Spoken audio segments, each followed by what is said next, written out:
Good morning, everybody. It is a Thursday morning here on Live Impact News on WCNC Plus. At 9 a.m., we are following several stories. First of all, in the middle of Charlotte, right here in the Midtown area.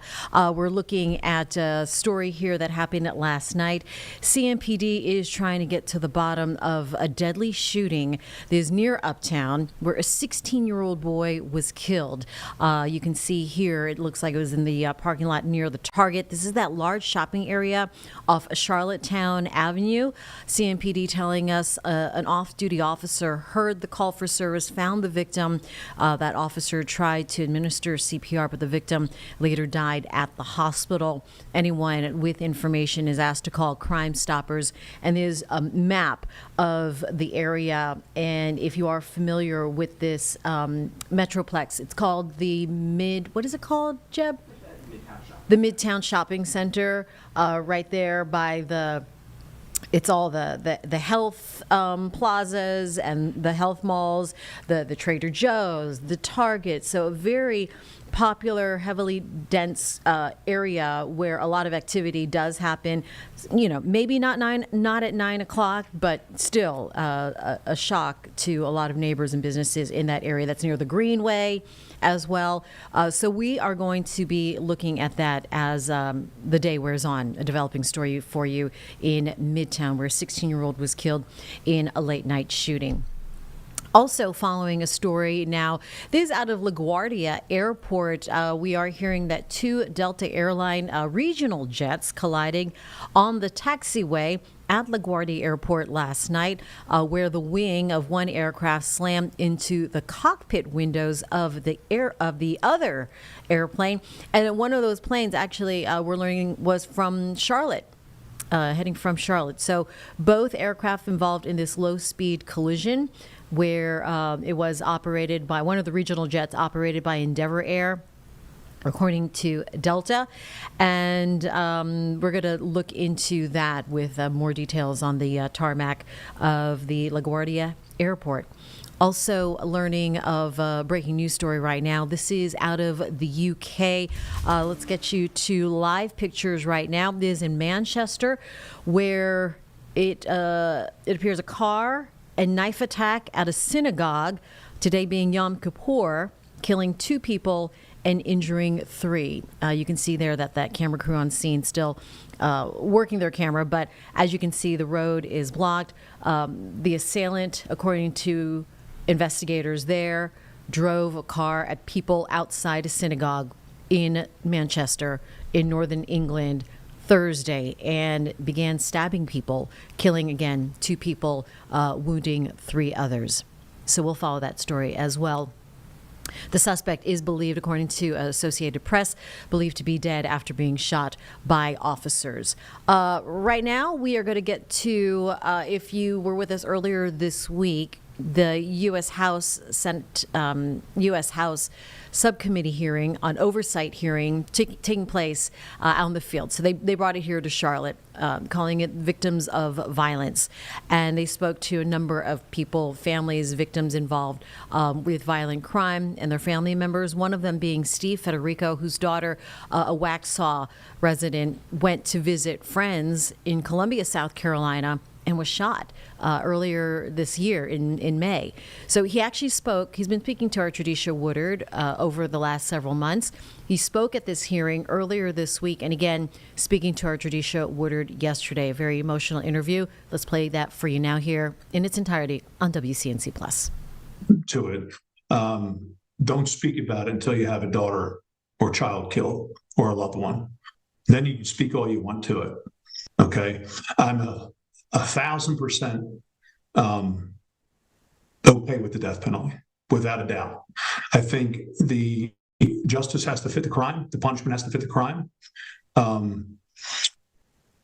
think there might be certain cases where obviously each case is different, but in my daughter's case, I don't think it is. I think it's warranted. I think it checks all the boxes. And people might think that's a little vicious, an eye for an eye. But like I said, that's a personal choice to murder somebody. And that personal choice has to have consequences. Do you think that having a law like this in place could help protect future victims? Well, not only do I think it'll help, but I think if it's adjusted to where the appeals process happens right away, and the amount of time that they're sitting in prison waiting to be executed is lessened, I think that will also help. I think waiting 30 years, basically you get to live your life still. I think there should be a limit to how long they get to appeal and how long they get to wait. My daughter didn't get an appeal. Absolutely. And we know that there hasn't been an execution in North Carolina since 2006. Why do you think it's so important for us to bring that back? Well, look, crime obviously is I think on a rise. I think violent crime is on a rise, and I think the biggest part of that crime is reoffenders. And I think they've proven that when they reoffend, they escalate. Okay. And when they escalate, it's murder generally. So I think it needs to be back. I think it should be in every state. Honestly, I think when you take someone's life, you have to know that you're going to get your life taken. Period. One of my last questions is, do you believe, I know a lot of folks talk about how executions doesn't heal the pain. Do you believe that this could possibly bring some peace to families who are hurting? Listen, I'm not excited about, having to put someone to death. I think just like I said, I think the crime has to fit it. Okay. But I don't think you need to value somebody's life that didn't value someone else's life. We're human beings and we need to treat people like human beings. And if you can't do that, and if you've proven that you can't do that countless times, I don't know, like 39 times, I just don't think, how many chances do you get? Because it used to be 3, right? So when did it change to 40? Because somebody forgot to tell me. Okay. Time and time again, like guys like Alexander Dickey are given chances by being let out of prison and not even in prison. So now we have to radically change it. And it's radically changing it by giving the sentence they've earned. Hey, we're not giving it to him. He earned it. And another thing I want to mention, you talked about time and time again being let out, even for the over 100 people, even, it's not a simple process. It's okay, we're going to execute you. A lot of people are sitting in death row and they're just sitting there and nothing's happening, nothing's moving forward. So that's also still a very good piece of time for some negotiations and wiggle room as well, to kind of wiggle your way out of that instance as well. So I thought that was very interesting. Well, we can make some room in prisons, if you know what I mean. I agree. mean, if they're on death row and their appeals are up, their appeals should go in front of everybody else's. Okay. Like I said, Logan Federico, Irina, they didn't get to appeal anything. Irina didn't even get to plead for her life. We believe my daughter did. Okay. So, and he showed no emotion whatsoever. Think about this. After an hour and a half after he executed Logan, he was out spending her money. So, yeah, what's prison going to do for him? He deserves everything he gets, and I'm going to make sure he gets it. And I can tell you right now, Alexander Dickey, I'm coming for you, and I'm not going to stop until I get what I want. Yeah. Is there anything else you'd like to mention or say that maybe I didn't mention? No, I just, people need to realize that, when you speak about to a parent of a murdered child, and you want to voice your opinion about execution of that criminal, speak softly and watch your words, because unless you're going. And that was Steve Federico, the father of Logan Federico, speaking to our Tradisha Woodard. Time right now is 9:10 here on Live Impact News on WCNC Plus. We'll be right back.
Good morning, everyone. It's 9:12 here on Live Impact News on WCNC Plus. Today, a full day of the federal shutdown, government shutdown. Since it is a holiday, Senate not expected to convene today, not expected to get together until tomorrow. A vote potentially taking place tomorrow afternoon, trying to pass a federal budget. In the meantime, we do have the latest from Washington on what this means from NBC News. On day one into a partial federal government shutdown, Democrats again blocking a Republican funding bill that would reopen the government. How does this end? Well, it ends when the Senate Democrats pick this bill up, passed by the House of Representatives, and vote for it. But Democrats first demanding reversals in GOP changes to Medicaid. The Republican health care crisis is immoral in nature, and Democrats are fighting hard to reverse it. While the White House pointing to a new poll showing 65% of Americans say Democrats should not force a shutdown if their demands are not met. For the first time since the Democrats have been in politics, they're now saying that unless we get every policy item that we demand, we're going to shut down the people's government. They're trying to take a hostage, and we're not going to let them. So far, Democrats say their supporters, including federal workers, want them to hold firm. How nervous are they that it could last a long time? Now, they may be the strongest group yet saying, you got to push back. Now, the question will become, will they have that same view 3 weeks from now? I don't know. But 3 Democrats today broke ranks, voting with Republicans to keep the government open, including Nevada's Catherine Cortez Masto. Do you think your leadership needs to do more to get in the room and start those conversations? I think both sides. I think the American public is looking at Congress and saying, what are you doing? We solve these problems. That's where we should be. Meanwhile, the White House using taxpayer-funded websites to accuse Democrats of shutting the government down. And one day in, the shutdown impacts are already being felt. Tim McAuliffe traveled here to visit his granddaughter, but a lot of D.C. sites are closed. How disappointed are you in your elected leaders that they can't figure this out? I think it's disappointing on both sides. While Social Security, Medicare, and VA benefits will keep going out, President Trump's budget director, Russ Vought, told House Republicans layoff notices for federal workers could come out later this week. Those that aren't laid off could be furloughed or work without pay. We're not getting paid for the work we're performing. We're nervous about making ends meet. And the American people are also nervous about what a government shutdown means to their earned benefits.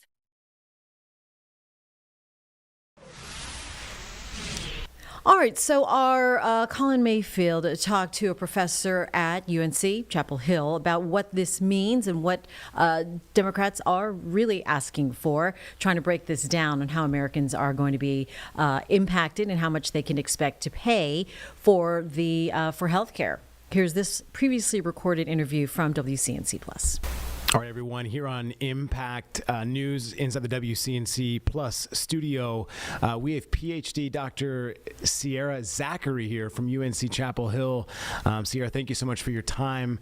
We were talking a little bit earlier, a little bit about the conflict between, obviously, the Democrats and Republicans, really as it relates to the Affordable Care Act, and that's kind of the main focus of the government shutdown. We did discuss, some of the big aspects of the government shutdown and the big agencies that could be impacted earlier with Dr. Michael Bitzer from Catawba College. So if anybody wants to go back and look at that, we do have it for you on WCNC Plus. But Dr. Zachary, I did want to ask you, these subsidies, I don't know if people know this, but subsidies usually make things cheaper for folks to be able to afford them a little bit easier.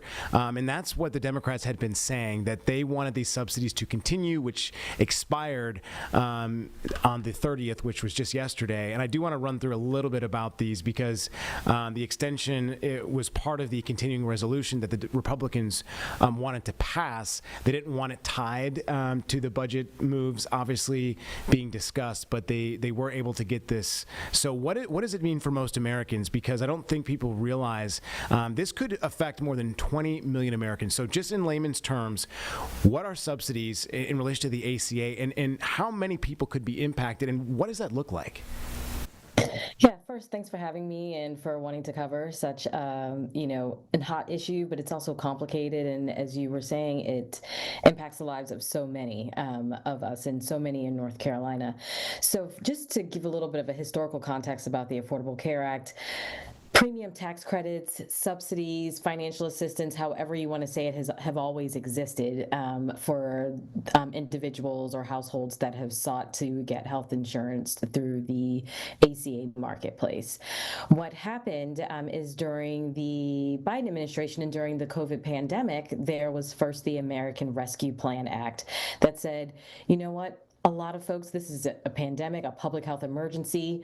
A lot of folks need their health care. People's job statuses are changing. We need to increase the amount of financial help people are able to get so that they can continue getting their health care in these uncertain times. So those were called enhanced premium tax credits or subsidies. And with the Inflation Reduction Act, those subsidies were extended until the end of this calendar year, 2025. So they're set to expire. And so what we expect is that if these enhanced subsidies expire, people are going to see a change in how much their health care costs in the Affordable Care Act. So with these enhanced subsidies, some folks, depending on their income level, were receiving fully subsidized health insurance, like not paying anything for a premium. And historically, people who made over 400% of the federal poverty level did not get any financial help. But with these enhanced subsidies, even those folks were getting help. So depending on where you are, you might feel more of a crunch. I think folks with lower incomes will continue getting some financial assistance. It just won't be as much. So we all know we have lots of competing priorities, and this just might make it harder for folks to be able to put groceries on the table and also be able to continue buying their health insurance. Sorry, I wanted to ask you if possible, as you said, in every case, it's going to be different. But I was just reading that the average that could be projected for the rise here could be 114%, which that's a lot. Sometimes I go by the thought process, and I think this is a Jay-Z line: "Don't buy something if you can't buy it twice." Right? So I just think about that. If you have something that's going up 100%, that's going to impact households a lot. I mean, even those people who are in middle class, because we've seen, even middle class Americans squeeze. And you've been watching a pre-recorded interview with our Colin Mayfield talking about how the Affordable Care Act will be affected with this latest government shutdown and the status on that. We are staying with the health news because COVID-19 infections continue to surge across the nation, that according to the CDC. Updated COVID-19 vaccines are now available, but there's also widespread confusion about vaccine recommendations and access. So to help navigate this uncertainty is former U.S. Surgeon General Dr. Jerome Adams. Dr. Adams, thank you for joining us here this morning. Good morning.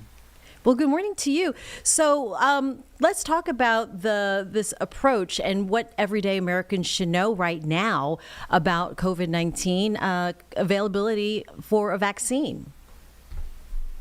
Well, the big change that we're seeing is that instead of recommending COVID-19 vaccines for all adults, which was old policy, the Advisory Committee on Immunization Practices now advises what's called shared clinical decision-making, which means it's up to patients and their healthcare providers to decide based on individual risk whether or not we should all get our COVID-19 vaccines.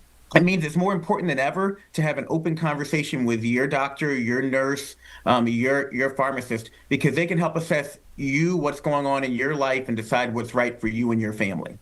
How should people navigate this conversation with their healthcare providers? What should they be asking, and when do they need to know that they need the vaccine for themselves?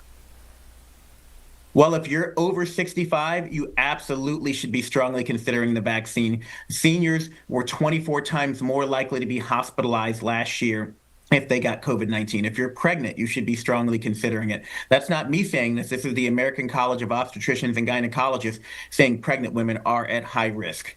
Young people, particularly young children, again, are the second highest risk group for being hospitalized for COVID-19. And 70% of adults have a risk factor for negative outcomes from COVID-19. If you're high blood pressure, someone with high blood pressure, if you are overweight, if you're someone who has asthma or diabetes. So me and my wife, we got our COVID-19 vaccines and our flu shots just last week. And I got my kids their COVID-19 vaccines and flu shots because I don't want them to get long COVID. I don't want them to miss school. I want them to have a safe, a happy, a successful school year. And so I did it for my family, and that's why I recommend for your viewers that they talk to their healthcare providers and consider whether or not a flu and COVID-19 vaccine are right for them. There is a growing concern for people that might need a prescription or a doctor's authorization to get the vaccine now. Is this accurate, or what are the practical implications for Americans trying to stay protected? Great question, and it depends on your situation. That's part of the problem.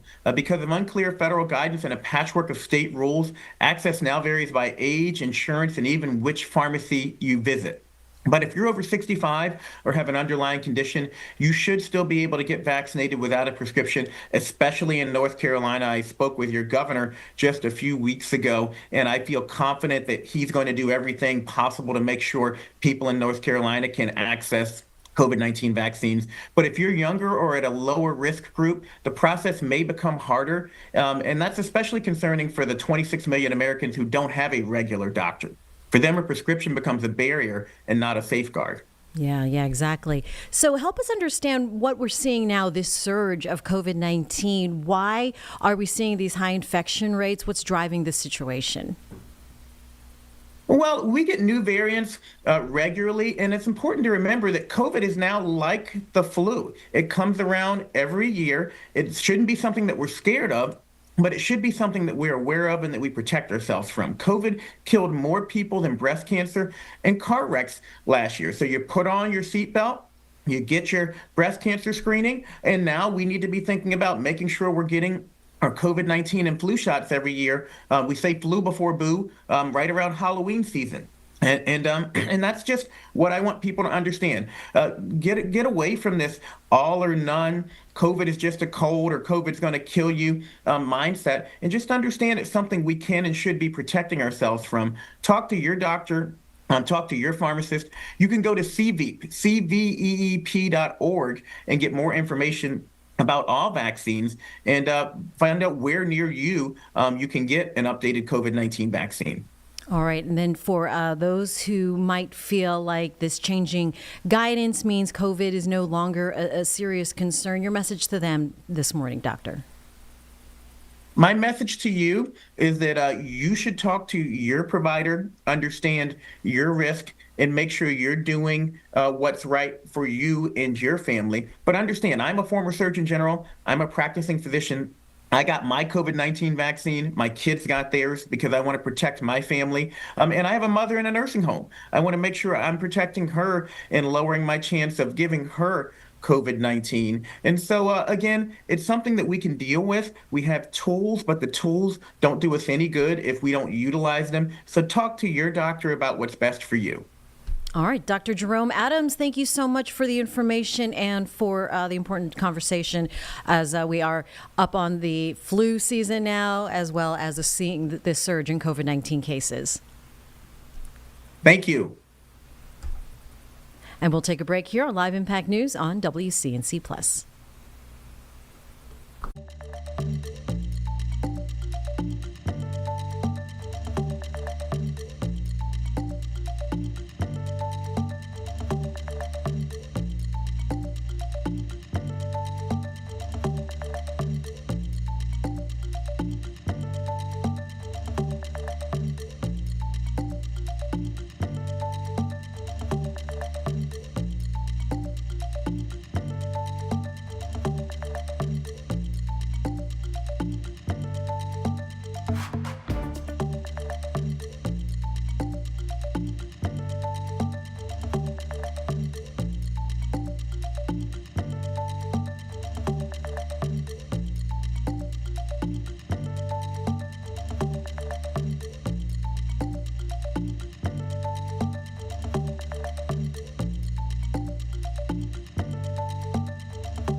Hi, everyone. Jane Monreal here with you on Live Impact News on WCNC Plus.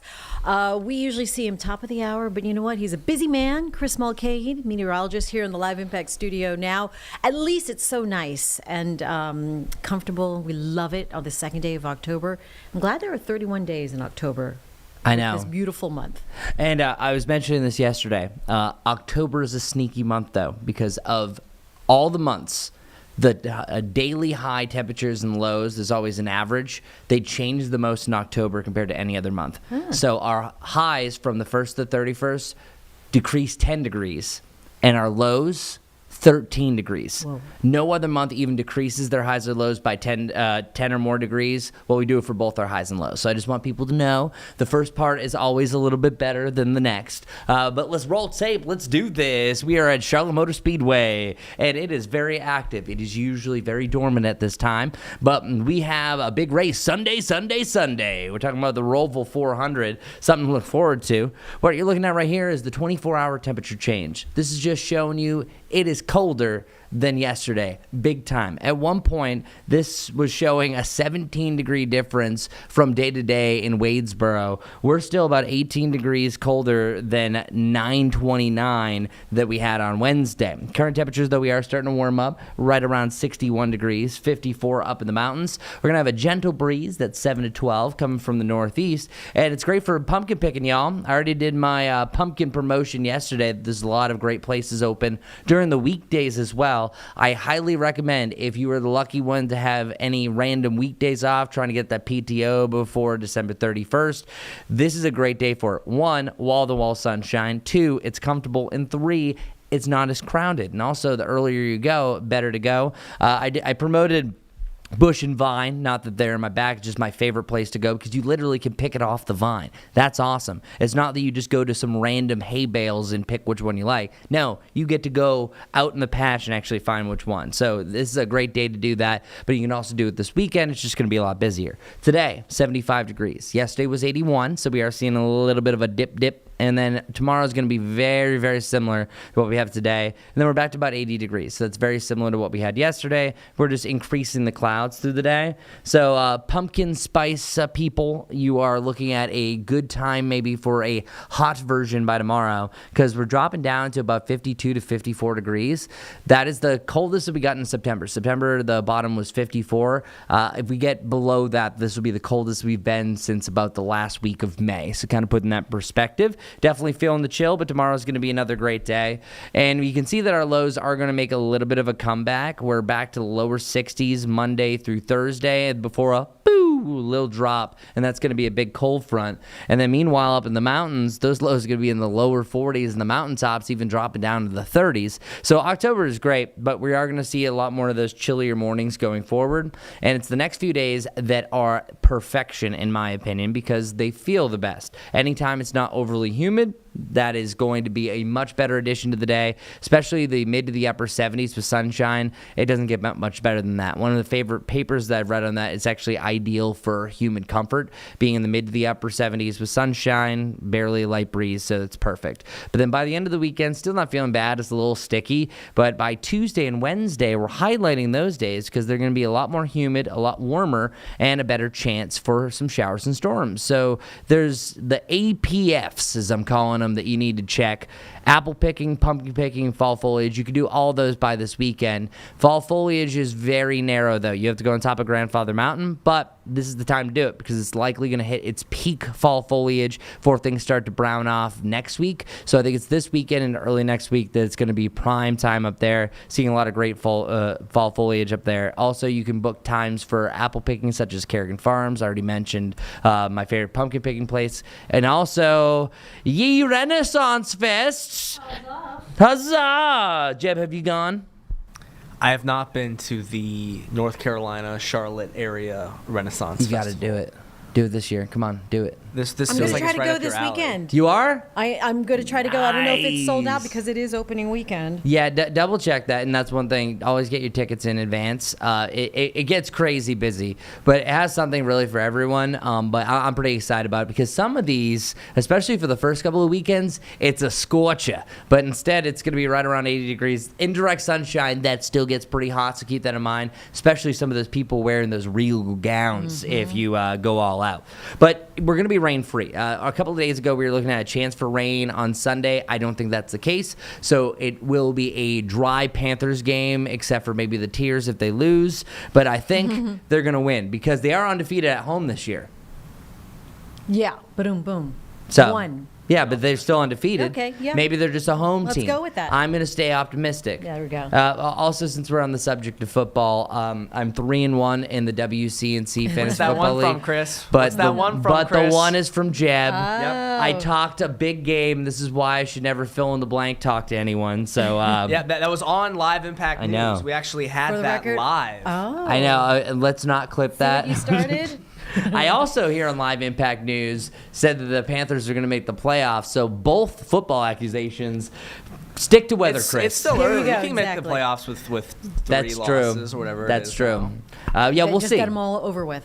Yeah, Losses, yeah. done. That's see. Sometimes you just want to get the bad over with. I like that. Exactly. Get done early. All right, so we'll roll on. I could talk about football for the rest of the time that we're here, but yeah, no, seriously, a lot of injuries. Okay, I'm getting distracted. Okay, so I want to move on, and this isn't a big deal as of yet, but typically when you have a hotter environment, a humid environment, a chance of a big temperature swing, that is the recipe for a strong to severe thunderstorm setup, and we are looking at that because this is Tuesday morning.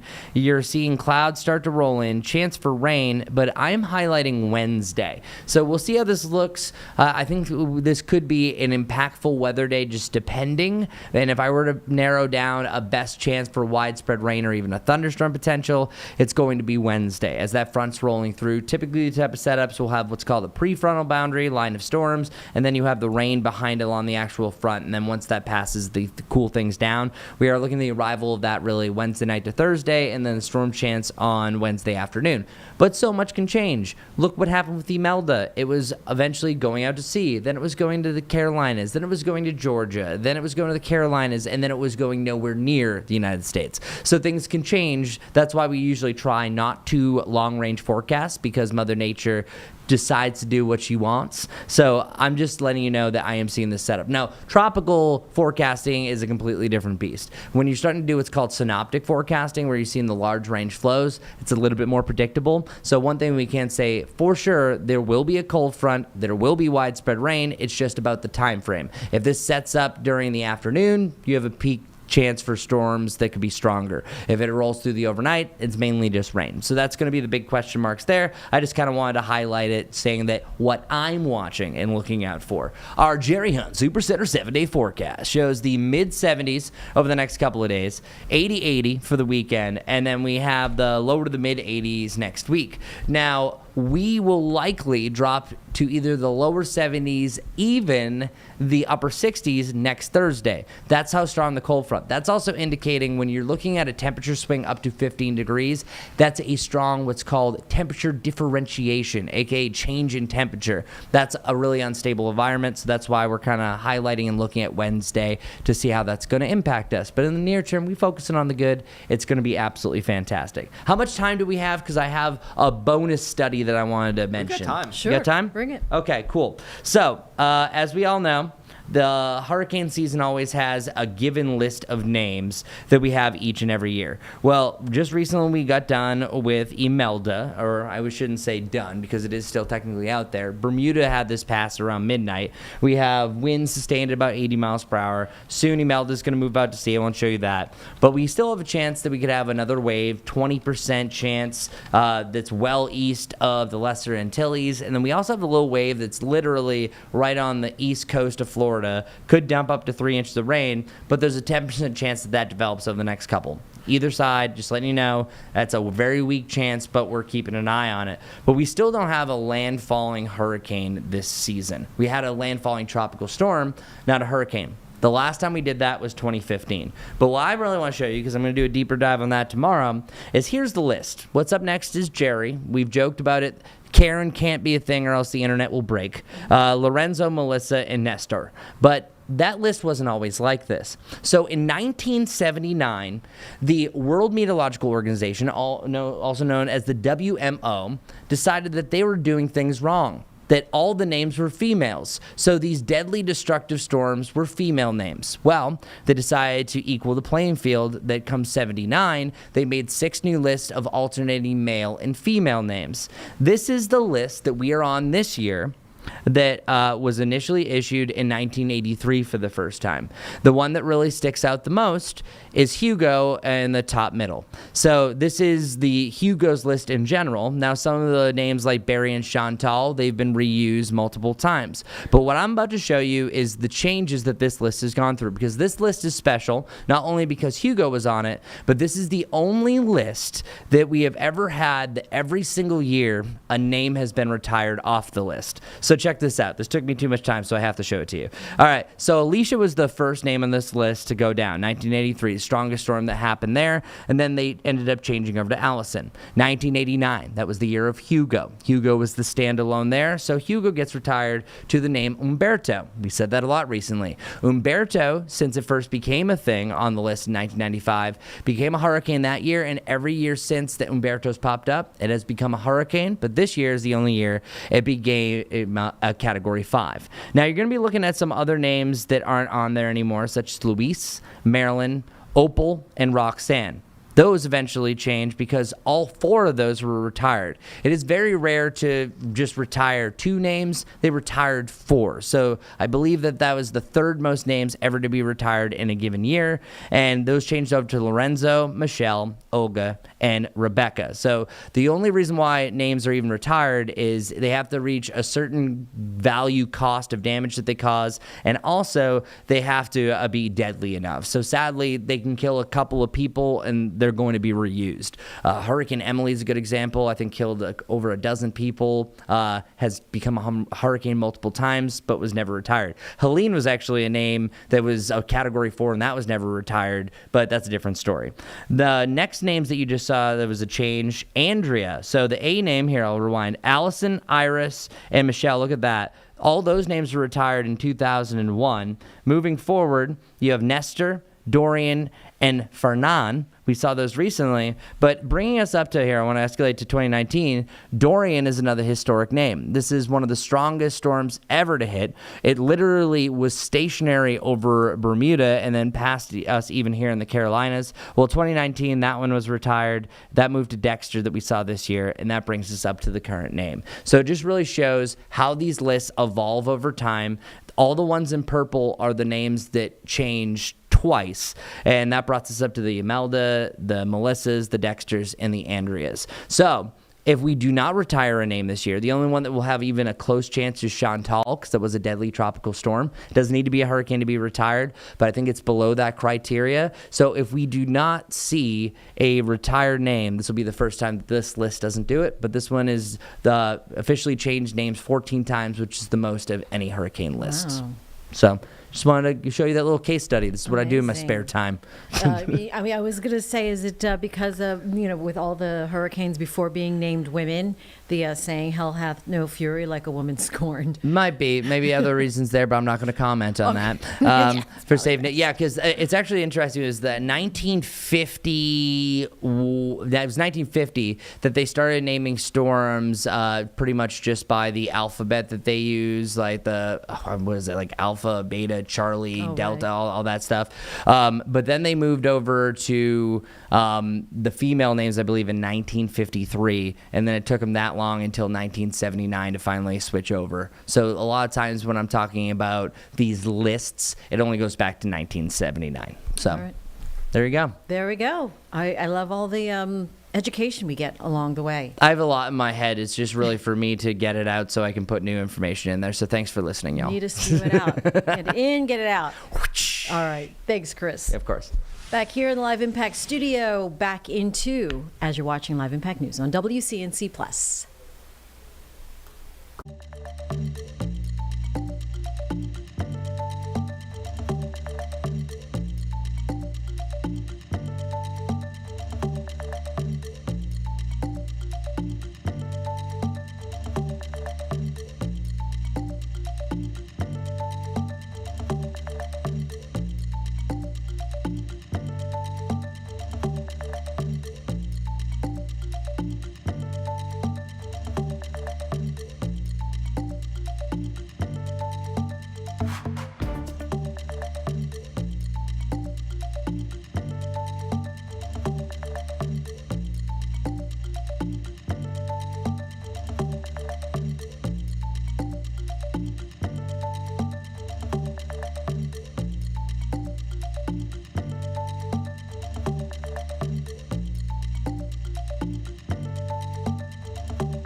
Welcome back to Live Impact News on WCNC Plus. We're coming up at 9:45 right now. No Senate in session today because of the Yom Kippur holiday. They are expected to reconvene tomorrow, Friday, and potentially vote again tomorrow afternoon on the two bills that they failed to pass the other day, and hence the federal government shutdown. But we do know that GOP leadership as well as the Dems will hold press conferences later today. Their current reaction. We do know they're getting ready for one currently in D.C. as they're setting this one up from the nation's capital. We'll be dipping into that as we see folks get up to the mic, and then the Dems are also speaking later today. But right now we want to switch gears here at 9:45 and talk about some of the more local headlines affecting us here in the Carolinas. And unfortunately, scammers are finding new ways to steal your money. Two schemes in particular are targeting people around the Carolinas. Juliana O'Rourke from the Better Business Bureau is here this morning. Hi, Juliana. Hey, good morning. Good morning. So she just got here into the hot seat, and we're talking now about this ghost tapping scam. We hear about ghosting a lot when, people just kind of flake on you. They don't answer your calls, or, I hear about it in dating. But now there is a scam, ghost tapping scam. Yes. What is this about? Yes, so ghost tapping is essentially targeting tap to pay and your mobile wallet. And so what happens is essentially you could be in a crowd around other people, but scammers are getting close enough to you to transfer funds without having to actually have a physical card present. So just like you would go in somewhere or a gas station, tap to pay, use your mobile wallet, what have you. A lot of us don't want to carry around wallets these days and physical cards. But unfortunately, scammers are now taking advantage of this as well. And so, like I said, if you're in a big crowd of people, they could get a little too close. Maybe you're also at some type of an event and they've now set up a vendor booth, if you will. They're not legitimate. You're tapping to pay for something. So those are a couple things that we want people to be aware of. And this is newer. This is something we haven't really talked much about in the past. So we want people to be aware and educated. We don't want people to be scared. But yeah, there's a few ways that people are taking advantage of this. And so, most of the time NFC is a safe form, but as always, scammers find their way everywhere. Oh my God. I mean, yeah, you think about technology, how great it is to be able to do that, contactless pay. Yeah. And so how does this work then with protecting yourself? Yeah, so you want to just obviously always be careful. We always encourage people with your any type of credit card, debit card, set up alerts. So anytime you get charged for something, you're getting a notification. Make it so that, you kind of just always know what's going on with your bank accounts, with your financial information. You can always use an RFID type of wallet or a sleeve. I know those are really popular. You may not know they're called that. But it essentially blocks anybody from charging your card or your mobile wallet. So there's a little bit more protection there. So yeah, you just kind of have to be careful across the board. Okay. All right. Then how do you know you are being targeted? Well, that's just it. You kind of don't. So you have to be really careful. And anytime you do tap to pay, we always encourage people to make sure it shows the amount that's on there. One of the reports we've received to our scam tracker was that basically how their story was that someone was going around a neighborhood door to door selling chocolate or candy or, for some nonprofit or something. Right. Unfortunately, they were a scammer. And what they were doing was they were saying, well, I can only accept tap to pay. And so somebody comes to your door selling chocolate for $1 or $2, you're like, okay, I'll donate.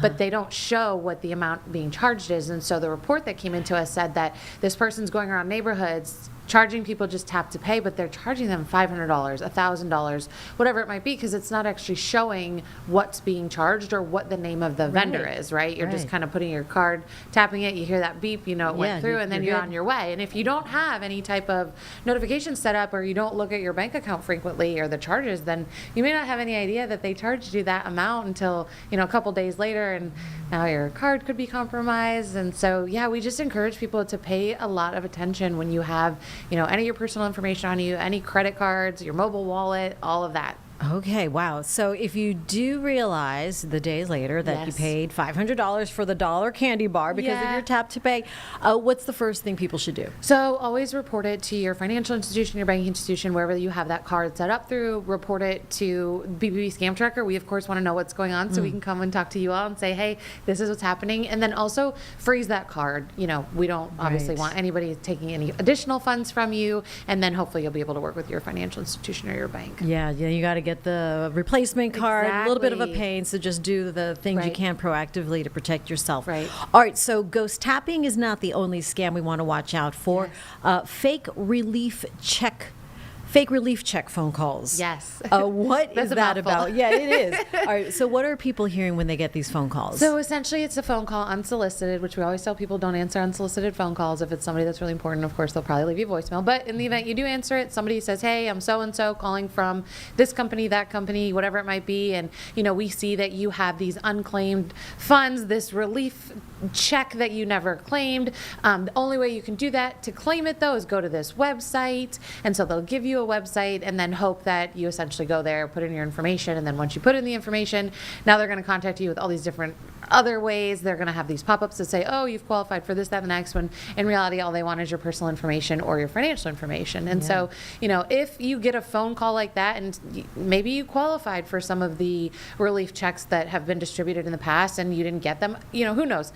Go to the actual government website. Don't, you know, take the information from the phone call, kind of ignore that, and just do your own research. Go to the actual site to see and determine whether or not you actually have a relief check waiting for you. Most of the time, too, I don't think they're going to call you to tell you you have a relief check waiting for you. Right. Oftentimes, they communicate by mail, snail mail. They send you a paper form saying, hey, XYZ, you got this, you know, sitting out here. So you want to do your due diligence before you go to any faulty website. Even if you know, just land on the website, it could potentially put malware on your device, whichever device you're on. So you just have to be so careful when you're getting information or contacted by unsolicited people. Yeah, the BBB receiving over 800 reports about this particular kind of Yes. scam in just the last couple of months. In just the last 2 months, we've had over 800 reports come into us about that. And so obviously we know the government's currently shut down. There's a lot going on in the world we pay attention to, and scammers take advantage of anything pressing, popular. You know, how can they make people act fast? If you feel pressured, that's another red flag. Anytime somebody's really pressuring you to do something, or put your information in now, it won't be available in an hour, you know, whatever, what might have you. But so just be super careful, you know, hang up the phone. Obviously, as we always recommend, don't engage. Make sure that you verify with these other websites, make sure it's a secure website, you know, all the typical tips that we give people. I mean, yeah. So, I mean, they're obviously trying to collect your information. Like you said, Exactly. if you hit that website, maybe they already planted the malware. Oh, so scary. Yes. How can you tell the difference then between a legitimate government call from something that is fake? Yeah, so most of the time the government's never going to call you. So that's the biggest red flag, Okay. right? They're never going to call you. They're never going to text you. They're just going to send you information in the mail. They even say that as well. So that should be the first red flag, is the government's not calling you to tell you that you have money that you haven't claimed from them. We would love it if they did that, but they don't. Yeah. And so that's going to be a big red flag. But also from a website standpoint, it should always be a .gov website. That's kind of how government websites function. But if you're on a website, to be able to tell some of the telltale signs if it's legitimate or not, is it secure? Does it have HTTPS? There's a little lock symbol. Are there grammatical errors? Are there spelling errors? What kind of images are you seeing on there? Do a reverse Google search to see where else are these images appearing. Also, even just the content, you know, does it read right? Does it make sense? Does it look like maybe it was in another language that was then transitioned to English? You know, because a lot of these scammers are overseas. They don't live here, and so those are all things you can kind of pay attention to determine, hey, is this website even legitimate? And also trust your gut. I know we talk about that sometimes, but it's kind of one of those common sense things. And so if you feel like something's off, it's probably because it is. So really trust your instincts when it comes to stuff like this. Yeah, absolutely. They're getting sophisticated, but so are we. That's or at least right. we need to. That's right. So if you do get suspicious, take the extra time. Because, I mean, Yes. sometimes you're just going through your emails, your phone calls Yeah. real quick, and you're like, you click on them. Exactly. You're moving okay. too quickly. So we want everybody to stay educated. Don't be scared. Just, Don't hey, be know the scared. information, and go to bbb.org if you have questions, if you need more information. We have so much on our website when it comes to scams. Anytime we hear of something new, you know, we talk about it, especially if we're getting reports. And in this case, like you mentioned, more than 800 in 2 months is a lot. Too much. All right, 800 too many. All right, thank you, Juliana. Anything else we need to know for today? I think that's pretty much it for today, but I'll probably be back in a week or two with more. I know. add to the scam list. We got to Yeah. keep up with those scammers so they don't get us and our information. Very important. All right, Juliana O'Rourke from the Better Business Bureau. Back here in the Live Impact studio, how about a quick 2-minute break as we have more live feeds, news, headlines, and special guests coming up in our next hour. You're watching Live Impact News on WCNC Plus.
Welcome back to Live Impact News here on WCNC Plus. Carolina's leaders weighing in on the government shutdown. Our Julie Kay spoke to Congressman Moore yesterday. This interview for you now here on WCNC Plus. Through the end of November. That bill has been sent to the Senate, but unfortunately, Senate Democrats, none of the Senate Democrats, at least last I heard, were willing to vote for the continuing resolution. Now, the reason that's important, although Republicans have a majority in the Senate, they don't have the 60-vote threshold that's needed to get past the filibuster rule. So the only way that the CR is going to pass in the law is if there's a bipartisan vote with Democrats in the Senate. And I think it's important that folks understand what we passed was what's called a clean continuing resolution, or a clean CR. And what that means is there's no policy changes, there's no cuts, there's no increases. It basically just keeps everything even with what was there, and it doesn't hurt or help. It just basically keeps the government open to allow us to work through the budget process. The House has passed a number of the budget areas already. I think there's a total of 12 that have to be passed. I want to say we've passed 7 of those already. I could be off on my numbers, but the point simply being that we need to finish getting all of that done to get a comprehensive budget that moves the country forward.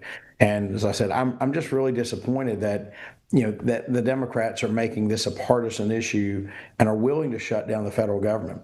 As you may know, I filed a bill this week that would actually mandate that disaster relief continue even if there is a shutdown. Now, where I'm talking to you today. I'm in Rutherford County right now.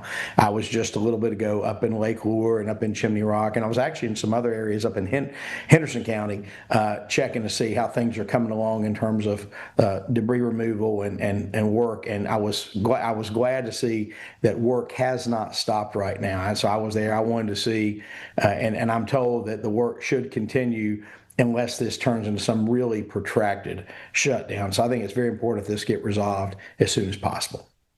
And I'm glad you brought up hauling recovery. That's been a huge point, especially the 1-year mark was just this weekend.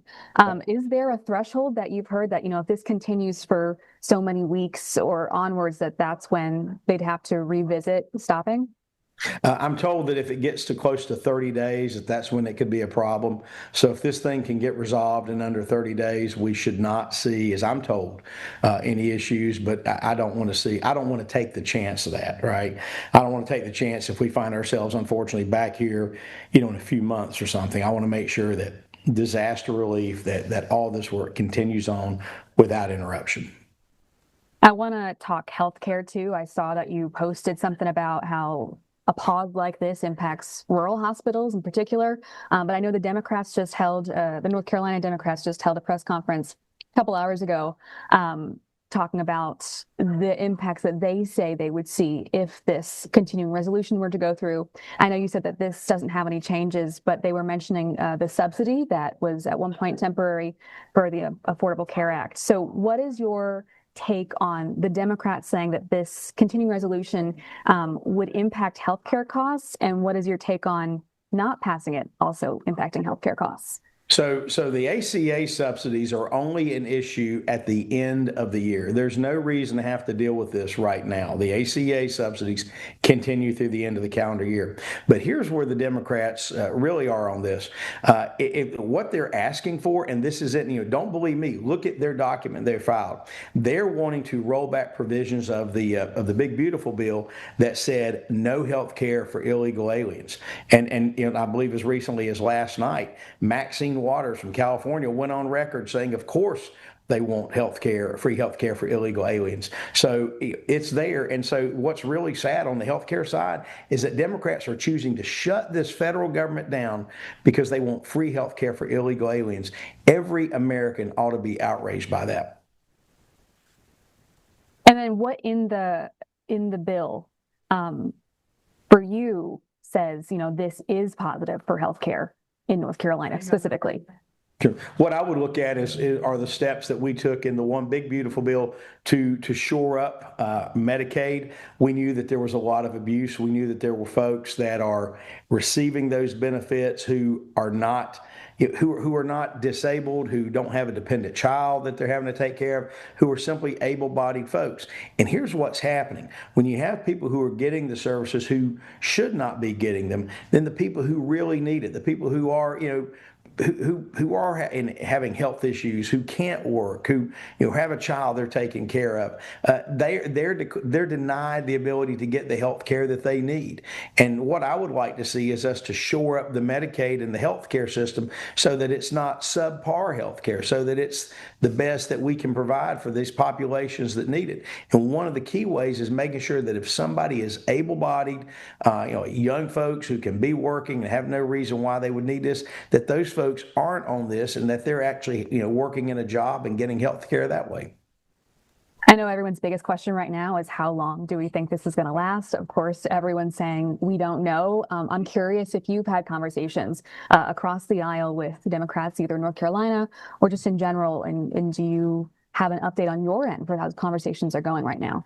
The real answer is no one knows, right? I was just on a conference call with the Speaker of the House and members of our conference, and no one knows because at the end of the day, it is Senate Democrats that are in control of whether this happens or not. Senate Republicans are all in agreement that they're going to vote for it. My understanding is that there are a couple of Senate Democrats who said they would vote for it, but it hasn't gotten to the level of the 60 votes right now. The House did its job. Like I said, we passed it 2 weeks ago.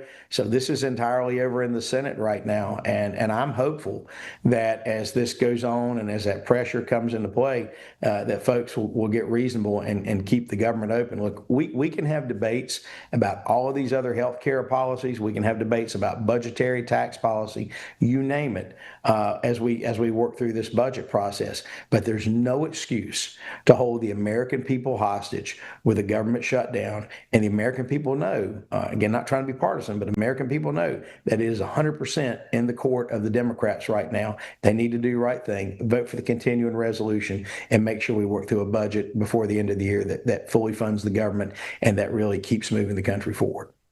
My last question is, of course, you represent a big part of our viewing area. What's your biggest concern for people right now in this kind of limbo? Could you repeat that? That broke up. I'm sorry.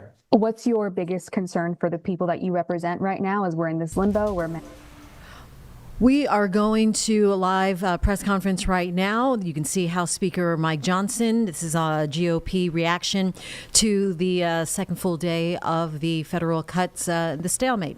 Let's listen in on Live Impact News on WCNC+. 34 Democrats in the Senate have voted for the third time to reject the completely nonpartisan, completely clean, very simple 24-page continuing resolution that we passed in the House here 2 weeks ago. Now, why did we do that? For a refresher for everyone. We have been working very hard, this leadership team, to get Congress working again. Congress has not done the appropriations process appropriately for many years now, and so we have forced the muscle memory back. Our appropriators have done a great job in bipartisan fashion, by the way, and they've worked very hard and passed 12 separate appropriations bills through the committee as is supposed to be done. We passed 3 of those off the House floor. The Senate did its work. For the first time in years, the Senate passed 3 appropriations bills off the floor. Those bills don't match up exactly. So the way the system works, everybody remembers from civics, is that when the 2 chambers have bills that don't align perfectly, you put together a conference committee. That's been done. All of that work's been done very deliberately, very carefully, and as good stewards of taxpayer resources. The problem is we ran out of time because the end of the fiscal year is September 30th. So we did the logical, simple, good faith thing. Instead of loading up a continuing resolution to keep the lights on, to keep the government open so this process can continue, instead of loading it up with poison pills or gimmicks or tricks, we sent over a very simple continuing resolution that every single Democrat in the Senate has voted for in the past, just to keep the government open for the people, so that we could get to November 21st, 7 weeks, to allow more time for this process to play out. That is what happened. Now, the Democrats did something they've never done before. Chuck Schumer has led them all to vote against it. Everybody's been discussing this for the last few days. Why in the world would Chuck Schumer do a 180-degree turn? Because he said passionately, as recently as March of this year, on the same instrument, the same CR, that it would be reckless and irresponsible and dangerous to close down the federal government. Why did Chuck Schumer change his tune? Everybody knows that now. He's trying to avoid a challenge from his left flank in his next Senate re-election campaign. And he wants to avoid the scrutiny that he received for doing the right thing back in March, because the far left and the base really went crazy on poor Chuck Schumer. And so he changed his tune. And now they're trying to pretend it's about something completely different. They have made a decision that they would rather give taxpayer-funded benefits to illegal aliens than to keep the doors open for the American people, to keep vital services, veteran services, health care and nutrition for women, infants, and children. They would rather not pay the troops and TSA agents and Border Patrol agents. They would rather stop services of FEMA in the middle of a hurricane season than to do the right thing for partisan political purposes. It is selfish, it is reprehensible, and it is exactly the opposite of what they have all said themselves in their own words very passionately every day until now. We've been playing the greatest hits loop here on a video right outside the Speaker's office for days. You've all seen it. Make them answer for that.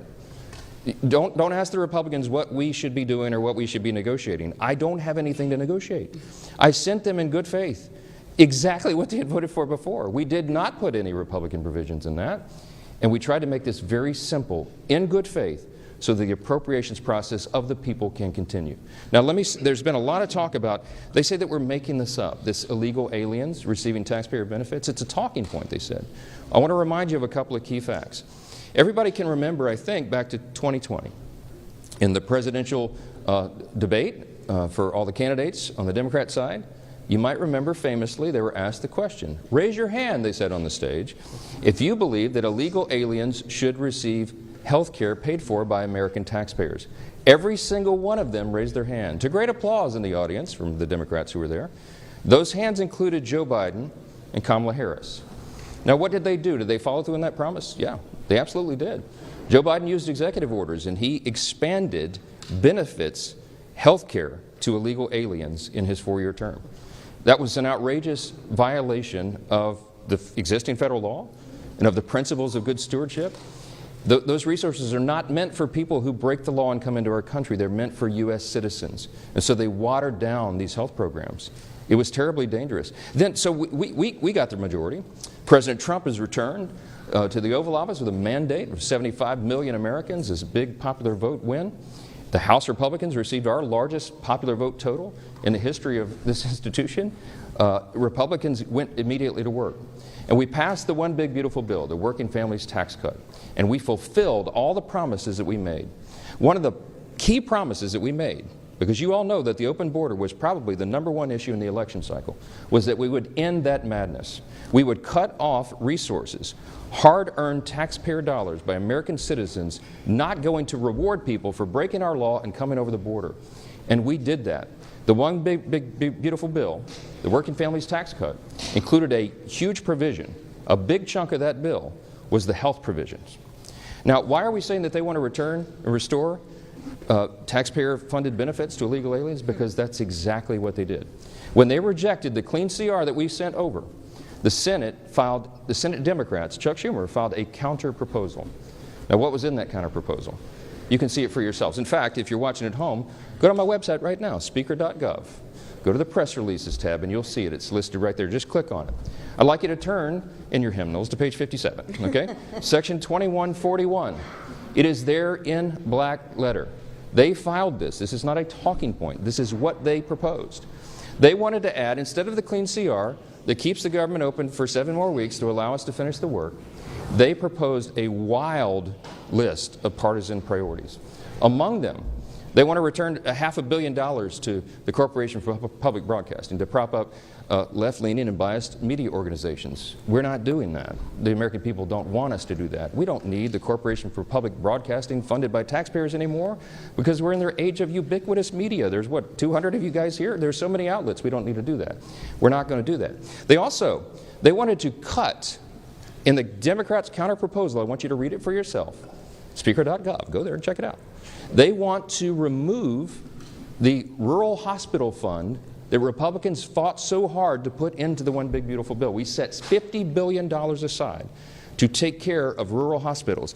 Why would Chuck Schumer want to get rid of that? I don't know. A lot of those rural hospitals are in red states.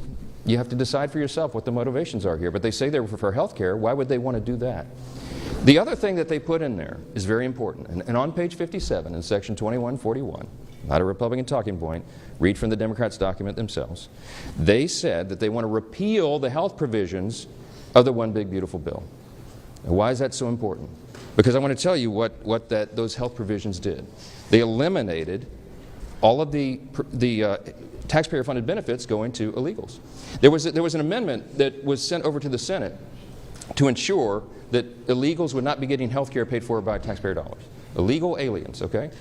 43 of the 47 Senate Democrats voted against that. This is just a few months ago. The bill was signed into law July 4th, and we cut all of that out. Let me tell you what some of those things are. The Democrats' counter-proposal CR, the dirty CR we call it, as opposed to the clean CR, would result in nearly $200 billion being spent on illegal aliens and other non-citizens. Let me be specific. This is just a few of the reforms that we put in that they want to repeal and reverse. Number one, a provision that closes the California loophole. Now, that's a provision that's also been adopted by states like New York and Michigan and Massachusetts. Other states have followed, other blue states. The California loophole allows taxpayer-funded Medicaid for illegal aliens. We eliminated that in the big, beautiful bill. Their counteroffer is to repeal and reverse that. That would cost $34 billion of U.S. taxpayer funds. Number two, a provision that prohibits Medicaid from paying more for emergency care provided to illegal aliens than it does for American patients who are disabled or elderly or children. We eliminated that in their counterproposal that they have filed that you can read yourself. They want to repeal that. That would cost taxpayers $28 billion. Here's another one. Number three, they've counterproposed a provision that ends the Obamacare funding for non-citizens. The cost of that repeal would be $91 billion to all of you. Taxpayers, hardworking American citizens would be funding that. A provision that repeals the Obamacare special rule for immigrants. That cost would be $27 billion for taxpayers. A provision that ends Medicaid funding for those improperly granted asylum and parole under President Biden's open borders. The cost of that would be $6 billion. I think that's actually a low estimate. You know, President Biden intentionally opened the border and Kamala Harris for 4 straight years. By some estimates, 20 million illegal aliens came from every country all around the world, and a lot of dangerous people came into the country. And you know what they did? They granted them all asylum. They gave them all this parole status so that they could roll on to taxpayer benefits. We've all been funding that. Republicans said, no, that does not comport with common sense. We're going to do right by Americans and not everybody else. We're not going to incentivize illegal immigration. And that's exactly what Biden and Harris did. It's what President Trump ran on to end, and we did that. It took the president about 2 months, and he closed that border tight. We don't have that problem anymore, but we still got to deal with the tens of millions of people who are here illegally. We're working on that. So the Democrats' so-called reasonable counterproposal would reverse all those common sense reforms I just listed and more. And I don't want you to take our word for it. I don't want you to regard this as some talking point. I want you to go read it for yourselves. Speaker.gov, go to press releases. You'll see it's the first thing listed. Click on the bill and go through it yourself, and you'll see it. The result of all this would be $200 billion at least in taxpayer-funded benefits going straight to illegal aliens. Those are the simple facts. They cannot refute it. We have been making the rounds in all the media and every mainstream media outlet that we can get to over the last few days, and no one can challenge the facts that are on the paper. It's right there for everybody to see themselves. We have lots to say about that, and I'll answer some questions, but I want you to hear from the rest of the leadership team. And our majority leader who's been working really hard on all this is Mr. Steve Scalise. Leader? Well, thank you, Mr. Speaker.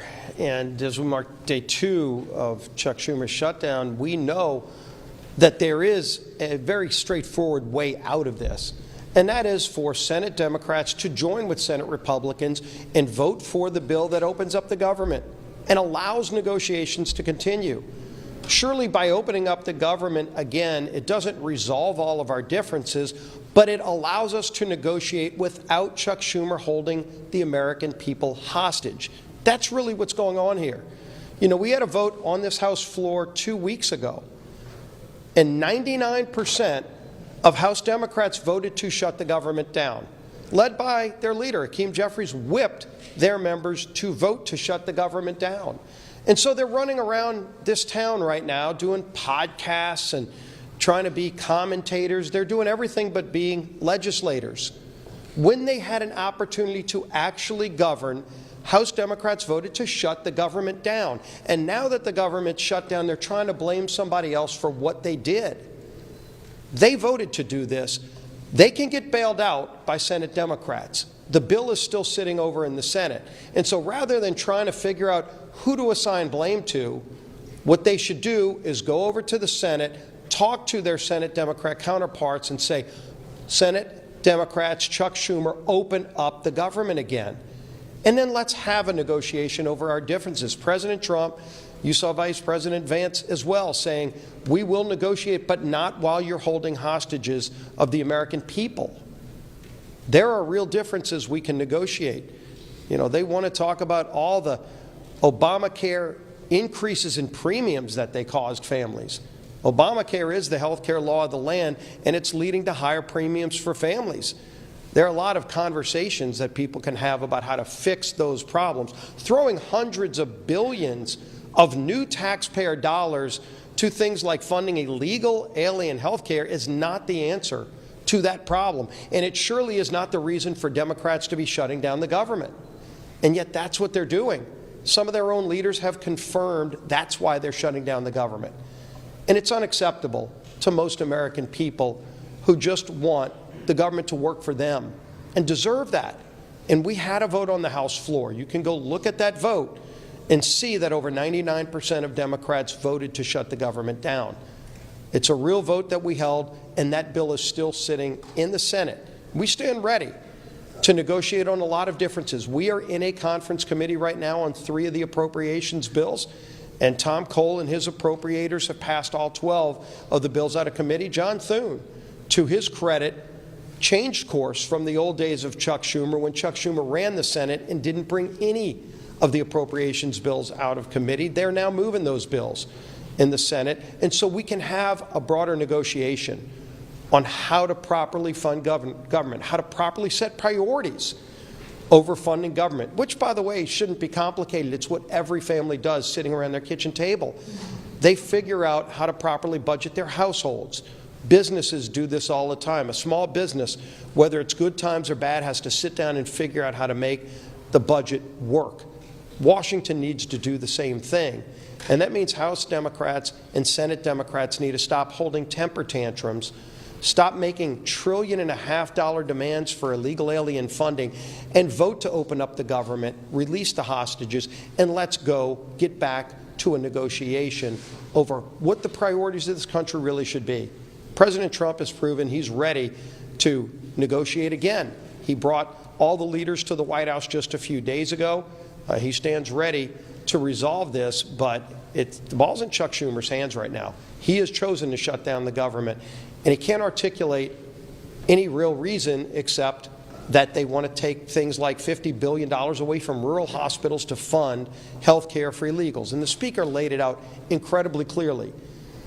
It's not some hypothetical. Chuck Schumer filed an alternative government funding bill, and it includes getting rid of all the verifications on things like making sure illegals can't get those taxpayer-funded benefits. They want illegals to get free health care benefits, and they're willing to shut the government down to do it. That's not where the country is. It's surely not why we should be here right now. But we stand ready to work. We've done our job in the House. It's time for the Senate to do their job and end this madness. Keeping our members tied together, united, focused on what we need to do is our whip. Tom Emmer. Steve.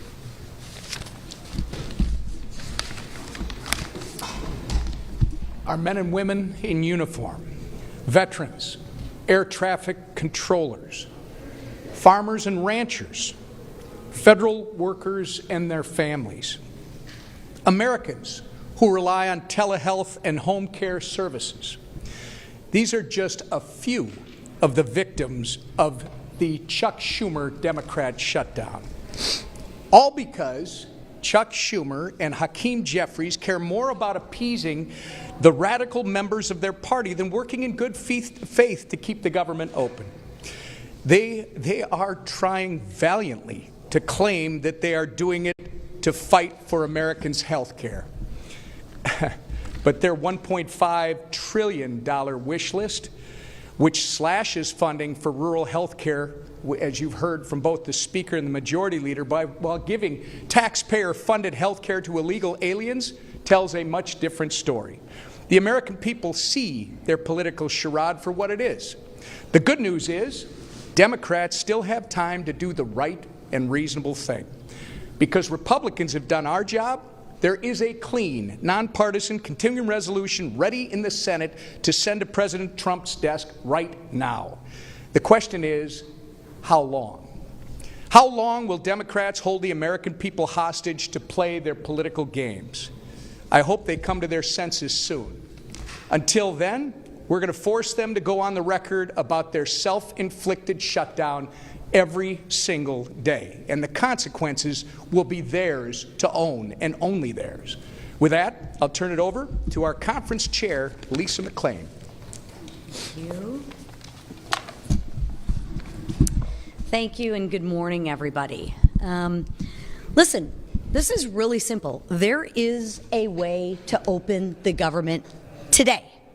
Pass the clean Republican CR that we already passed. It's really, really simple. That's it. Just pass it, right? Goodness, Democrats have done this 13 times before, right? The same bill, 13 times before. It's really, really simple. So what's the problem now? Ask yourself, what's the problem now? Democrats want to make their most radical followers happy. They're pandering to the radical Democratic arm of their party. And you know what? They want to spend your money to do that. They want to spend your money on government benefits to illegals. Your money. Where does that $1.5 trillion come from? It comes from your pockets. And you're going to give it to illegals. Nobody wants that. except the Democrats. They're going to spend your money on a climate crusade, and they're going to spend your money on radical media outlets. Gang, this is your money. It comes out of your pockets that you work very, very hard for. And more than $1 trillion they want to spend on their radical Democratic goodies. What's more, they want to make you pay for that all while gutting historic investments in rural health care, which is really interesting, right? What's their talking point now? Oh, healthcare, right? Then ask them. Why would you gut $50 billion if you care so much about healthcare from the rural healthcare, right? Because they don't have any facts. All they have is talking points, right? And they can't remember what they're talking about, right? They're talking out of both sides of their mouth. They want to take $50 billion away from rural healthcare. Gee, I wonder why. And since they didn't get any of those things on a silver platter, they want to throw a fit, a tantrum, and they want to shut the government down. And guess who pays the price for that? Real Americans do. So I ask Democrats, are you okay with this? Are you okay with mothers on WIC unable to get milk for their children? Answer that question, Democrats, because with your no vote, you are voting for mothers on WIC not to be able to feed their children. Are you okay with that? Ask them that when you talk to them, right? And ask the Democrats, are you okay with soldiers wondering how they're going to make ends meet when they aren't getting paid? That's their vote when they vote for the clean CR, when they have a no vote on the clean CR. They are voting, Democrats are voting, to make sure that troops aren't getting paid. Ask them if they're okay with that. And ask them if they're okay with delaying home purchases for families and benefits of veterans, right? Enough. Stop the hijacking of our government. Stop the political games. That's why the leadership team behind me put a clean CR on the table. We didn't play any political games. We didn't add a bunch of our wish lists, a bunch of our pet projects to the CR. No, we said enough with the games. Let's put the exact same CR on the table that the Democrats voted for 13 times. And you know what they said? They said no. So if the Democrats really care about the American people, pass the clean CR, stop hijacking the American people, and stop pandering to the progressive, radical arm of their base. Thank you. Right here. Yeah. You've been watching live right now, the GOP leadership having a live press conference from D.C. on this day where the Senate is not meeting. They are expected to meet again tomorrow to try to go ahead and move the needle on passing a spending budget so that the government shutdown can no longer be shut down. We'll see. In the meantime, let's go ahead and take a break here on Live Impact News on WCNC Plus.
Welcome back to Live Impact News on WCNC Plus. Happening right now out of Columbia, South Carolina, is the South Carolina Military Commanders Briefing. Let's go ahead and listen in here live right now.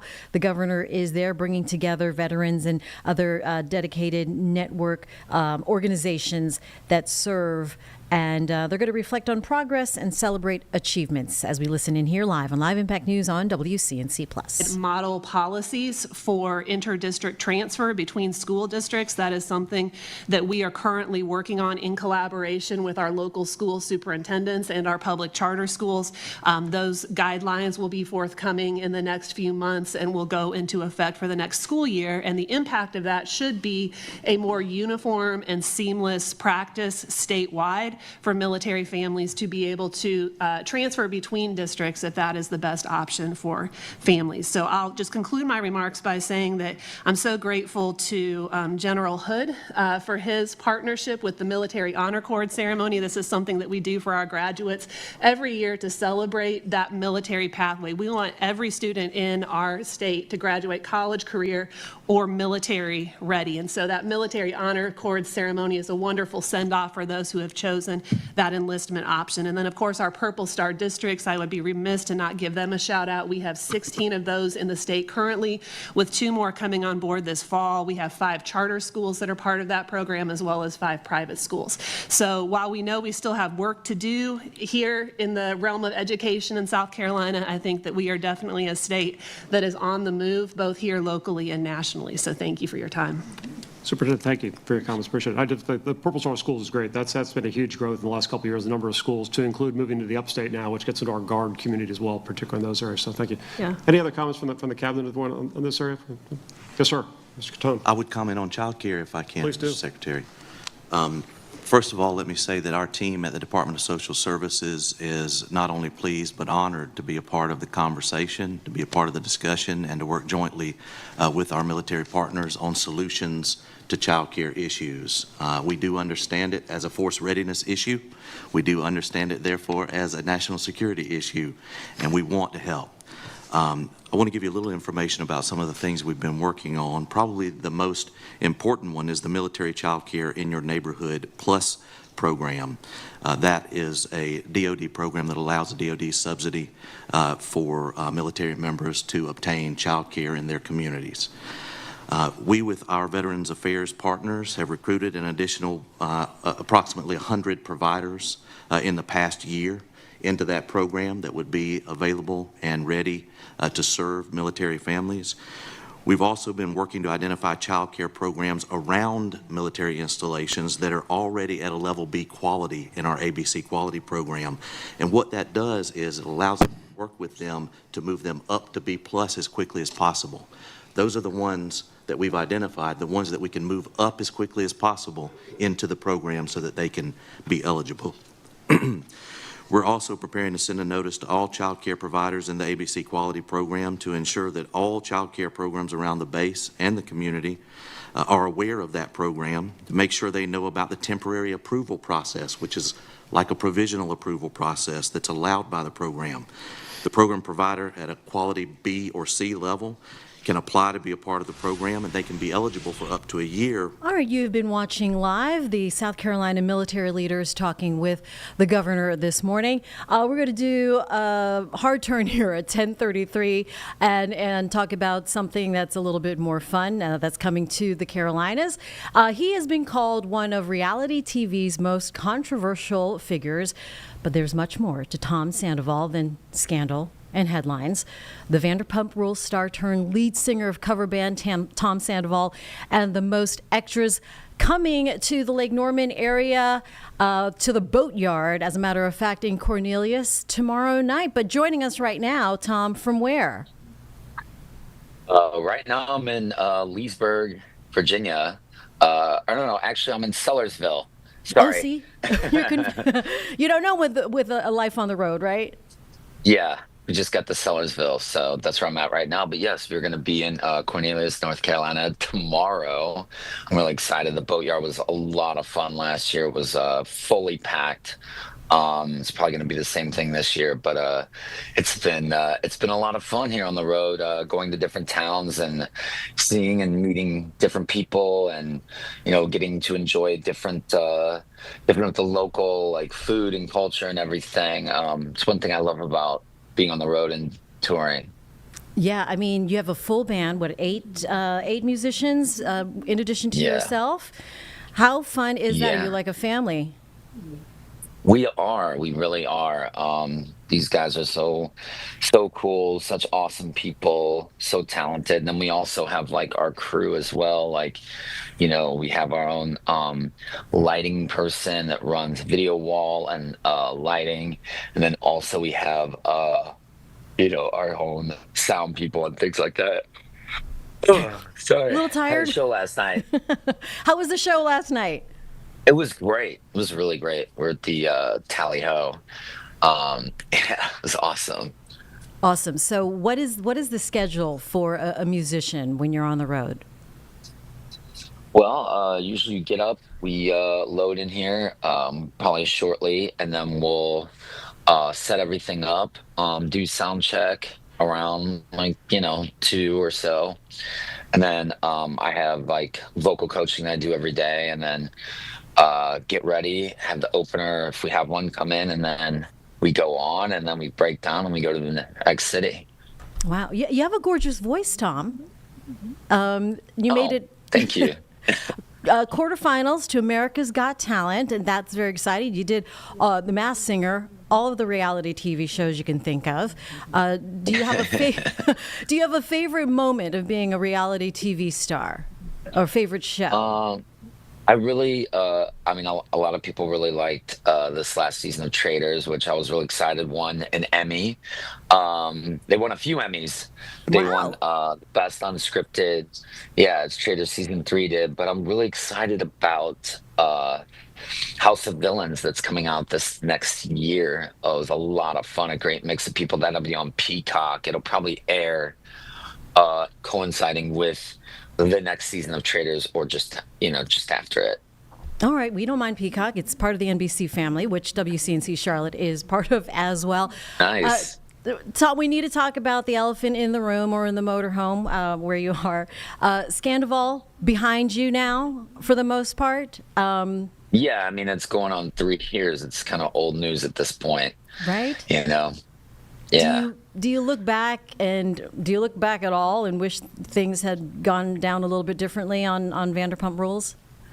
I think everybody wishes they could do things differently in their life, and of course, I look back and think that. But I've moved on, and I've done a lot of shows since then, and really, I'm just like looking towards the future, and just feel like at this point, I mean, it's been talked about enough. You know what I mean? Yeah, I mean, it's one of those things. It's like you've been able to move past it. You've seen the darkest times. Is this now your path, your musicianship, and the villains, Traders, I should say? Oh yeah, House of Villains, Traders, things like that. Yeah, I love doing competition shows like that. It's been so much fun. It's such a growing experience, challenging yourself. You get to see what you're made of in different aspects, and really just have enjoyed that. And music is so great. It's especially with this band. I mean, it's such a fun party environment. Everybody comes, we play so many different songs from so many different genres, 70s, 80s, 90s, 2000s. We're all over the place. But one thing I can always guarantee is that it's a party. It is a party. It seems like you're good with the cover band stuff. How would you describe your sound, the genre of music you like to cover, and any goals for original music? Yeah, I mean, I've done original music in the past, and I would definitely want to do some original stuff. But with ours, we're all over the place. I mean, we play like everything from 90s grunge to 2000s indie to pop to rock. We do songs like 25 or 64 by Chicago. And then, we're doing I Believe in a Thing Called Love by The Darkness. We do Queen, Pearl Jam, Incubus, Muse. We're all over the place. So, A little something for everyone. yeah, and of course, some 80s classics as well. Love it. I mean, really, you've been performing for years. For some people who don't know the music side of you, and does this provide then a different facet for your artistry than the reality TV stuff, particularly the Vanderpump Rules stuff? Yeah, it's just it just seems a lot more fun, more carefree, more camaraderie. There's so much love. I feel like at our shows, people have like a really good time, and that's one thing that I feel like reality shows like Vanderpump Rules can very much focus on negativity and get a little Little drama. yeah. If because it seems to me, by all appearances, you've matured a lot since your younger days in the limelight. Would you look back to your younger self and give that young Tom Sandoval some advice? What would it be if he was to enter the Hollywood scene again? Yeah, I would tell him to invest in a company that rhymes with Google. But that's it. Then you would And, stay out of reality and TV. yeah, I don't know. I mean, really, I think life is all about lessons and learning and growing, and yeah. I mean, well, I don't know. It's all good. It's all good. I mean, when you're subject to so much, right? The lovers, the haters go to hate kind of thing. And so today you are where you are and seeing a lot of success and balancing still other projects outside of TV and music. How do you do it all? You know what? Just one day at a time, just one step at a time. Just keep moving forward and keep doing things. You know. Yeah. Tell us what people can look forward to with the most extras. Are you going to be climbing rafters and stuff? I've been doing that. I saw some blisters on my hands from those House of Blues. And well, else? Reed Jurgles on the light rack. But yeah, they can definitely expect a lot. They can expect a lot of extra when they come see us, and also a lot of fun, and just sing along, sing their hearts out with us. Looks like it's going to be a great time. The Boatyard, after your performance tonight, right? You're going to be here by Lake Norman, the Boatyard in Cornelius. Tomorrow night, what do people need to know? They can go to Tom Sandoval at the mostextras.com, get their tickets, get meet and greet tickets, and I think our show is around 8 or so, and just come and be your extra self. All right, we're going to be all extra with you, Tom. Thanks for joining us here this morning, and I know it's going to be a great time, and it's going to be great weather, so you're welcome. Yeah. Thank you. Tom Sandoval, the Most Extra, is going to be here in Cornelius tomorrow night. Enjoy. Thanks for joining us here this morning. Appreciate I'll see you tomorrow night. Yep. Appreciate you. And with that, we're going to take a quick break here on Live Impact News on WCNC Plus.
Welcome back to Live Impact News on WCNC Plus. Let's get you back out to Columbia, South Carolina, where veteran leaders are talking to South Carolina Governor as they talk about a number of topics when it comes to the military. It is from Columbia, South Carolina. Listening live on Live Impact News on WCNC Plus. Operation, which is a federal program, and they've assigned a program manager for that, and we're working with Charleston County to see if we can get after a grant proposal, perhaps for a microgrid solution study where we can look at power generation on the airfield for that. Obviously, that's in the out years to come, and we're exploring other options, like what does privatization look like, and is that something that we need to be focused on?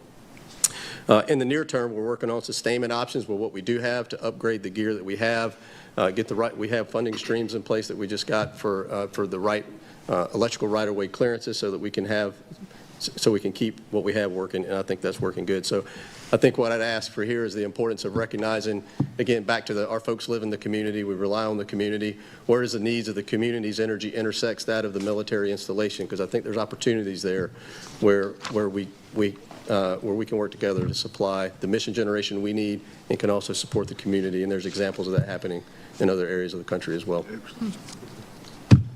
Thank you. Last topic I'd like to bring up is on unmanned aircraft systems and their security, specifically Joint Base Charleston. Like everybody in the room, faces a growing threat from unauthorized drone operations. And again, shared airfield uses, but also infrastructure constraints, a shared waterway that we have with the Coast Guard where they provide security. We provide security against our waterways where our nuclear reactors are on the river for training purposes. We've implemented counter-UAS measures. We've used the technology that we have. We've gained a lot of ground on there, including we have revised MOAs with local law enforcement agencies at the city and the county level, and that's working really well. However, we lose jurisdiction once a drone leaves our space. So if we have an incursion and a drone leaves, we leave jurisdiction. And so what we've worked with, we've had Senator Adams as well with the chamber that we worked on to see what those solutions look like. I talked with Chief Keel recently on the efforts that SLED is working on so that we can figure out a way, and we're continuing to put input through Joint Base Charleston, see how we can help input and influence state legislatures so we have that type of accountability. So when we have a security infraction or incursion or issues, we have some teeth so that we can get after and mitigate those risks. So I know that was a lot. Took the extra time. It was allotted to me. You gave it to me, Secretary, so thank you. I'll end it with that and just say again, thank you for the opportunity. Hey, thank you. We appreciate it. There were some really impactful issues and a couple to unpack. Perhaps I'll offer the cabinet some comments. So I don't, Secretary Powell, if you want to make any comments on Red Bank Road to start with it. I got to be honest, I want to give credit where credit is due. We may have provided some of the funding for that process, but I got honest, that started with a phone call from him to me on this issue. Say when he heard it, you guys briefed this a couple of years ago. So I think there may be something we can do. So the Red Bank Road study, I think, start off with Justin Powell. So I'll give you the opportunity to comment. Thank you, Secretary. And I think to Captain Cap's point, he kind of summarized it well. Really came out of the discussion a few years ago at this meeting about challenges that Joint Base Charleston was having with Red Bank Road. So the grant we got from the military enhancement grant we got through the Department of Veteran Affairs really did help us fast track the study. So we have a couple alternatives out there that we're looking at with the Joint Base right now as the next step. So either we'll work it through our normal regional planning process over there, but there are some opportunities through the Pentagon and federal highways that we might be able to look at as well. So continue to work closely with them and deal with this issue. It's not our normal type of project. There's a very large sewer line. We normally don't have to consider blast radius within the right of way. So those are things that we're going to be looking at and continue partnering with the Joint Base on. Yeah, thanks for that. The second topic is probably worth some discussion is this issue of resilient power. And I've commented many times in a variety of audiences, you know, for many, many years, the United States has been kind of immune to the issues of resilient power, power outages and sort of things, but we've never had to worry through the lens of a true national security threat we do now in the world of great power competition, where these kind of things as an art of warfare, the idea of bringing down a power grid, the impacts it has on critical infrastructure, particularly on our power projection platforms, is a key issue. So this one we've talked a lot about, and it's a challenging issue. We appreciate the work. I don't know if there's any comments from others in the audience, either from the military base or from the Military Affairs Advisory Council, Commerce or anywhere else, or resilience in terms of this issue of power resiliency issues. Yes, sir. Well, yes. We have been talking a lot about this for many years.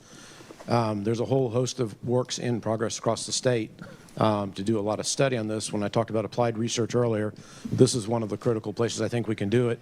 We have had some examples. Paris Island, for example, is able to store about 2 weeks worth of power in large-scale Tesla batteries that they can then generate enough power to run the depot when challenges occur. And that's a small example. I think that this is a place where we really have an opportunity to throw the weight of the state and the power of what we have that exists in the state, private-public partnerships, higher education institutions, and others, to put a bunch of great minds together and do a lot of tremendous work here. Joint Base Charleston is the strategic power and sustainment platform for the United States across the Atlantic seaboard, singularly and always. Just like Midnight Hammer and what the 20th Fighter Wing and Shaw did, we all rely, the Joint Force and across the world relies on Joint Base Charleston to do this. We can't afford to lose your capabilities. I think this is a worthy one for us to continue to tackle. Secretary Lightsey, did you have some comments, sir? Yeah, just I'll follow up on that. So South Carolina has a designated tech hub, SC Nexus, which is in grid resiliency and advanced power, advanced energy. Microgrid is an area that. At 10:51 here, you've been watching a live meeting of military leaders in Columbia, South Carolina. Right now, we want to talk about Breast Cancer Awareness Month. Of course, October is Breast Cancer Awareness Month. A new survey, though, revealing a troubling statistic. 80% of women report that they're afraid of getting screened for cancer. So joining us this morning via Zoom live, Dr. Ifenyua Stitt, a board-certified OBGYN and expert in breast cancer risk assessment, and Jody Lavery, who made the life-changing decision after learning about her own genetic risk. Ladies, good morning to you. Thank you for having us. Good morning. Absolutely. Thank you for joining us. I love seeing all the pink. Very nice to see. Doctor, let's talk about this survey that revealed 80% of women are afraid to get screened, yet most say testing would actually reassure them. Explain this contradiction. You know, I think that so many women we're busy. You know, we are so busy. We are involved in our children's lives. Oftentimes we're part of the sandwich generation where we're also taking care of elderly parents. We're involved in our communities, in our careers, in our jobs. And we have a very delicate balance of kind of keeping all of those things, all of those balls being juggled in the air at the same time. So oftentimes, number one, our healthcare gets put on the back burner because we're taking care of everybody else. But I think there's also a fear of getting bad news and having some additional thing to kind of disrupt that very gentle balance that we have. What I try to encourage my patients is, you have to know what your family history is. You have to know what's potentially around the corner, because either way, you're going to get there. So ideally, it's important to, have the conversations with your families, getting that family history so that your providers can do the best job that they possibly can do in helping to kind of stave things off and potentially provide, life-changing alterations to make sure that you are able to keep that fine balance in tune.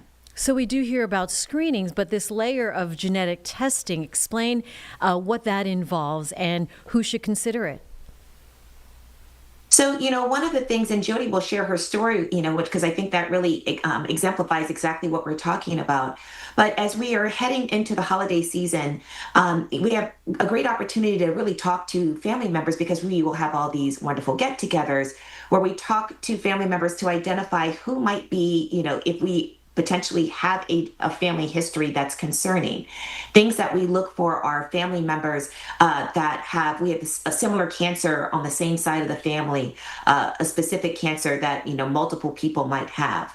Or that young people who are under 50, who typically don't get cancer when we start hearing about cancers in younger people.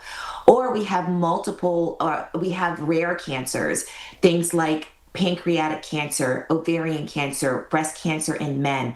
All of those are very, are fairly rare. So when we start kind of hearing those type of scenarios, that's a red flag to to the providers. And we encourage each of our patients to share that, because you might be a candidate for hereditary cancer testing.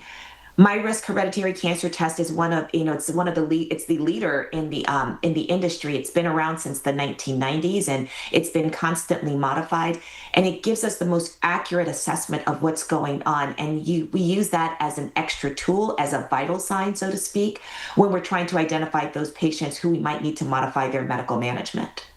And Jody, you did have your own risk. Did you know about your family history with cancer? I did. My grandfather had male breast cancer, his mother. So I knew I had a long history of cancer. And when I shared that with my provider, she offered the MyRisk hereditary cancer screening test. And although I was apprehensive and scared, I knew I needed to know the information. So I went ahead and had the blood test done. And it did come back that I was BRCA2 positive for the mutation. And with that knowledge, it gave me peace of mind because I was able to take control of my health and be able to make decisions on how I was going to handle the results. And you made some major decisions there, Jody. And so how are you doing now? I'm doing wonderfully. I did have my ovaries removed. I had a bilateral mastectomy. So I don't wake up every day wondering if I'm going to get a cancer diagnosis for those cancers. I also encouraged my daughter to get tested because she does have a 50-50 chance of having the mutation as well. And she did. And she went a different route. She decided, because she doesn't have a family yet, to do the advanced screenings and not do the preventative surgeries like I did. And that's okay. But having the knowledge and being empowered to make those decisions for yourself is what it's all about.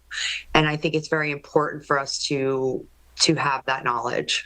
And doctor, so what does this entail? How does it differ from a standard mammogram or standard breast cancer screening?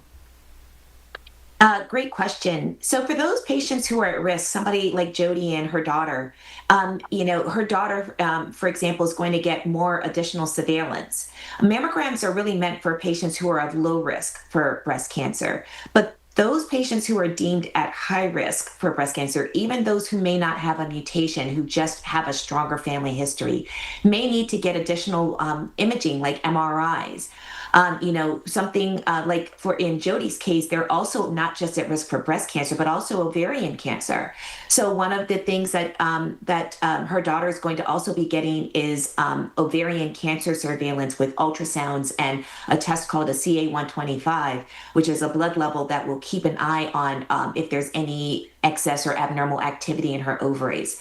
So each patient gets an individualized, a program to try to make sure that we are trying to keep those cancers that we're concerned about away as best as possible if they opt for surveillance, which is certainly very appropriate in a young woman who hasn't had a family yet. And then in Jody's case, where her family is complete and she was ready to make a decision to do something preventative, taking the surgical option. So what's great about, being able to, have the information from the MyRisk hereditary cancer test is each person gets to make an individualized plan for their care. It's not a one